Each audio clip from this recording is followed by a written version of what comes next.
Okay, so this is my 2011 Tundra. I'm replacing the side view mirror. That's the new one. Actually, I replaced the old one sitting right here.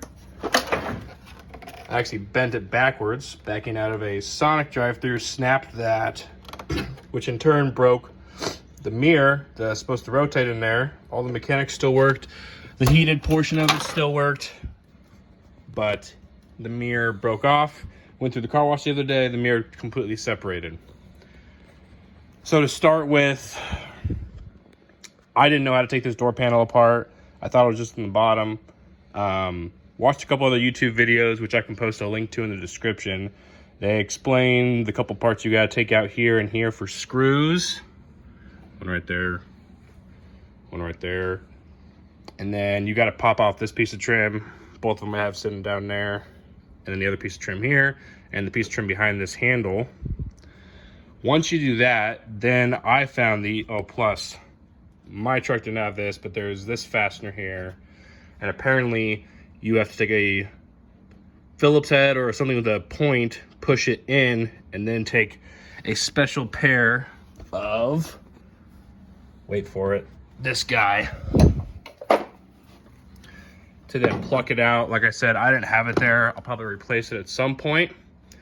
Once that is out, I found best easiest to go back here and yank to snap all the fasteners loose all the way around this guy.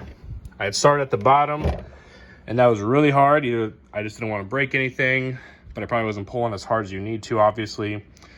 Once that all came out, you just lift straight up off of this guy, and he'll come loose.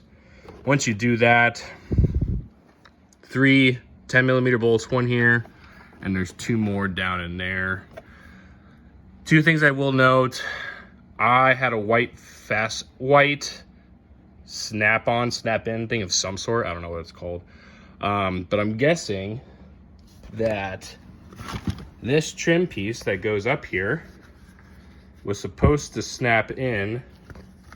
This little black corner here would have snapped into the white fastener you have right up here if you weren't stupid like me and break it off. So there's that. And then as you're pulling this out, it gives you a little bit of trouble. I don't know if you can see it, but there is actually a black little wannabe fastener in there, that little hole there. I have no idea what the proper way to take that out is, if you have to punch a hole in it or something in there.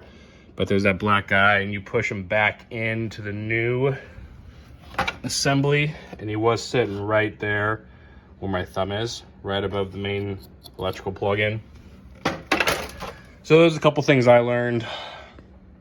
I just wanted to give an overview real quick and make sure that nobody else, if you're trying to be very particular, keep your truck in good condition, not break off 20 million clips like I have on my old Explorer and other random crap like that, before you have to start replacing 5 different clips, whether it's here or in here or right here, to allow the trim to sit back in there perfectly.